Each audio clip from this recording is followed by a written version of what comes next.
네, 그야말로 정말 검찰이 이명박 전 대통령의 가족을 전방위로 압박하는 모양새인데요. 어제만 해도 친형인 이상득 전 의원의 자택과 사무실을 압수수색했죠. 근데 혐의를 보니까 엉뚱하게도 다소 엉뚱하지만 국정원 특수활동비더라고요. 왜 어떻게 국정원 특수활동비가 이상득 전 의원에게 건너갔다고 보는 겁니까?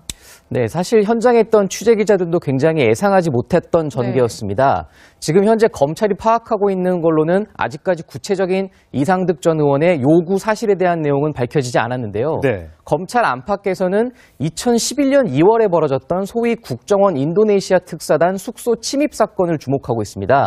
당시 이 사건은 방한했던 인도네시아 대통령 특사단 자격을 그 국정원 직원들이 호텔에 몰래 침입해서 노트북에서 정보를 훔쳐나오다가 붙잡힌 건데요. 그렇죠. 그러면서 당시 여권과 야권 모두에서 원세훈 전 국정원장의 그 퇴진 압박을 굉장히 강하게 가하고 있던 시기였습니다.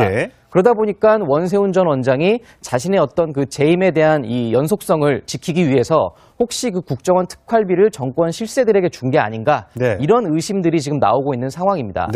원세훈 국정원장 하면 MB의 최측근으로 아마 알고 계실 텐데 2009년 2월 당시로 돌아가 보겠습니다. 국정원장 후보자 인사청문회 장면입니다. 보시겠습니다.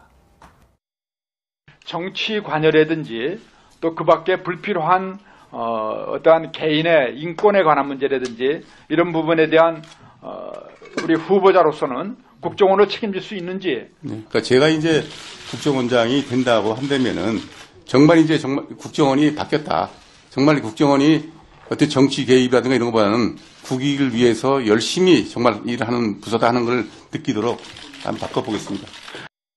일단 이제 검찰에서는 그러니까 특수활동비 1억 정도가 원세훈 전 원장으로부터 이상득 전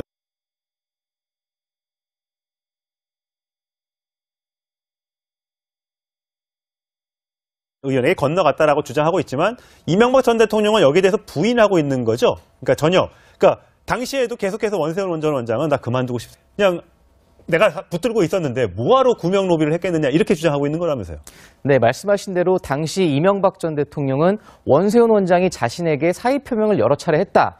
하지만 그런 대북 관계나 이런 여러 가지 것들을 고려할 때 조금만 더 해달라 이런 식으로 부탁을 했기 때문에 이런 구명 활동을 할 필요가 전혀 없었다라는 게 이명박 전 대통령 측의 현재까지 주장입니다. 네. 그러면 이제 이상득 전 의원에 대해서 어쨌든 수사를 하고 있는 건데 벌써 세 번째잖아요. 이번에도 혹시 검찰이 구속할 생각을 지금 하고 있는 건가요? 현재까지는 사실 굉장히 짐작하기가 어려운 상황입니다. 지금 보시는 것처럼 이상득 전 의원은 2007년에 최초의 저축은행 비리와 관련돼서 한번 수사를 받아서 구속된 적이 있었는데요. 못 받은 거였죠? 사실 저희 지금 2012년에 구속이 됐었습니다. 그리고 2015년을 사실 그 검찰 수사를 주목할 필요가 있는데 포스코 비리에 연루돼서 이상득 전 의원이 두 번째로 검찰에 소환돼서 조사를 받았습니다. 당시에 수사팀은 구속 방침을 굉장히 강하게 주장을 했지만 당시 대검 지휘부에서는 고령인 점을 감안해서 불구속 수사를 약간 지휘한 측면이 있었거든요. 그래서 혐의가 중대하지만 고령인 점, 지금 이상득 전 의원이 올해로 83살이거든요. 그러다 보니까 이런 고령과 현재 갖고 있는 지병들을 고려했을 때 불구속 수사가 가능하지도 않을까 이런 관측들이 나오는 건 사실입니다. 한 언론에서는 좀 실명 위기에 처했다 이렇게 얘기도 하더라고요. 네, 제가 그때 법원에 출입할 때 이상득 전 의원을 실제로 법정에서 본 적이 있었는데 안압이 굉장히 높은 상태였습니다.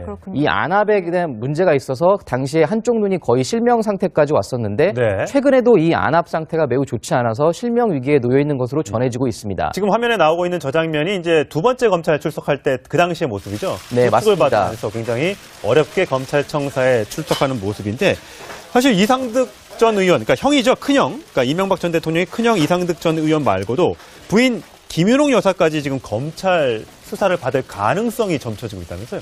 네, 현재까지는 굉장히 직접 수사가 불가피한 상황으로 치닫고 있는데요.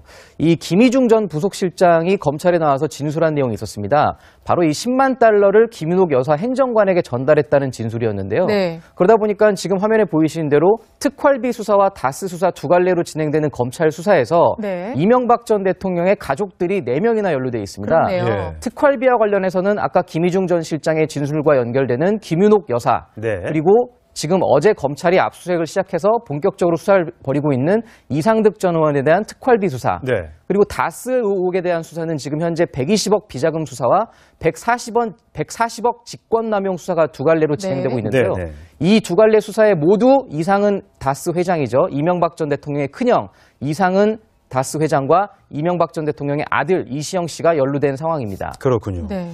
지금 정말 이게 정말 국익을 위해서 열심히 정말 일하는 부서다 하는 걸 느끼도록 한번 바꿔보겠습니다. 일단 이제 검찰에서는 그러니까 특수활동비 1억 정도가 원세훈 전 원장으로부터 이상득 전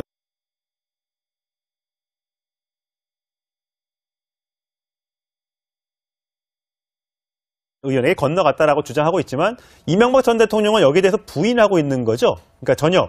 그러니까 당시에도 계속해서 원세훈 전 원장은 나 그만두고 싶어. 그냥 내가 붙들고 있었는데 뭐하러 구명 로비를 했겠느냐 이렇게 주장하고 있는 거라면서요. 네, 말씀하신 대로 당시 이명박 전 대통령은 원세훈 원장이 자신에게 사의 표명을 여러 차례 했다. 하지만 그런 대북 관계나 이런 여러 가지 것들을 고려할 때 조금만 더 해달라 이런 식으로 부탁을 했기 때문에 예. 이런 구명 활동을 할 필요가 전혀 없었다라는 게 이명박 전 대통령 측의 현재까지 주장. 그러니까 이런 고령과 현재 갖고 있는 지병들을 고려했을 때 불구속 수사가 가능하지도 않을까 이런 관측들이 나오는 건 사실입니다. 예. 한 언론에서는 좀 실명 위기에 처했다 이렇게 얘기도 하더라고요. 예. 네, 제가 그때 법원에 출입할 네. 때 이상득 전 의원을 실제로 법정에서 본 적이 있었는데 안압이 굉장히 높은 상태였습니다. 예. 그렇군요. 이 안압에 대한 문제가 있어서 당시에 한쪽 눈이 거의 실명 상태까지 왔었는데 네. 최근에도 이 안압 상태가 매우 좋지 않아서 실명 위기에 놓여 있는 것으로 전해지고 있습니다. 지금 화면에 나오고 있는 저 장면이 이제 두 번째 검찰 출석할 때 그 당시의 모습이죠. 네, 수습을 맞습니다. 받으면서 굉장히 어렵게 검찰청사에 출석하는 모습인데 사실 이상득 전 의원, 그러니까 형이죠, 큰형, 그러니까 이명박 전 대통령의 큰형 이상득 전 의원 말고도 부인 김윤옥 여사까지 지금 검찰 수사를 받을 가능성이 점쳐지고 있다면서요? 네, 현재까지는 굉장히 직접 수사가 불가피한 상황으로 치닫고 있는데요. 예. 네. 그러면 이제 이상득 전 의원에 대해서 어쨌든 수사를 하고 있는 건데 벌써 세 번째잖아요. 이번에도 혹시 검찰이 구속할 생각을 지금 하고 있는 건가요?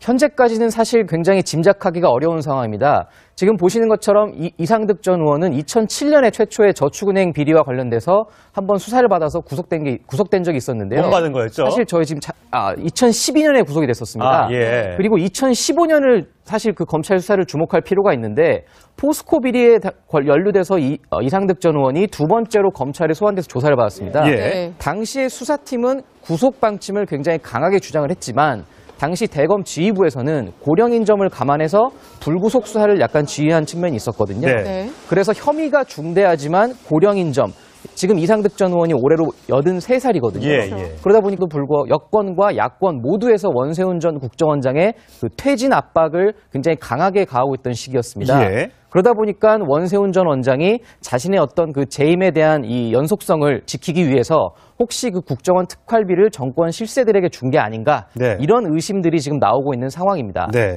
원세훈 국정원장 하면 MB의 최측근으로 아마 알고 계실 텐데 2009년 2월 당시로 돌아가 보겠습니다. 국정원장 후보자 인사청문회 장면입니다. 보시겠습니다.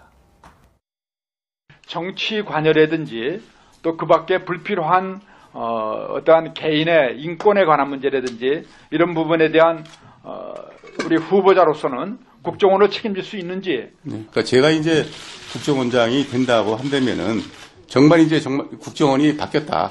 정말 국정원이 어떤 정치 개입이라든가 이런 것보다는 네, 그야말로 정말 검찰이 이명박 전 대통령의 가족을 전방위로 압박하는 모양새인데요. 어제만 해도 친형인 이상득 전 의원의 자택과 사무실을 압수수색했죠.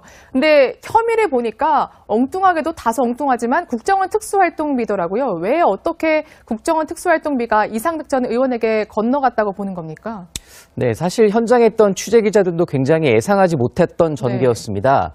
지금 현재 검찰이 파악하고 있는 걸로는 아직까지 구체적인 이상득 전 의원의 요구 사실에 대한 내용은 밝혀지지 않았는데요. 네. 검찰 안팎에서는 2011년 2월에 벌어졌던 소위 국정원 인도네시아 특사단 숙소 침입 사건을 주목하고 있습니다. 예. 당시 이 사건은 방한했던 인도네시아 대통령 특사단 자격을 그 국정원 직원들이 호텔에 몰래 침입해서 노트북에서 네. 정보를 훔쳐나오다가 붙잡힌 건데요. 예. 그렇죠. 그러면서 당시 여권에서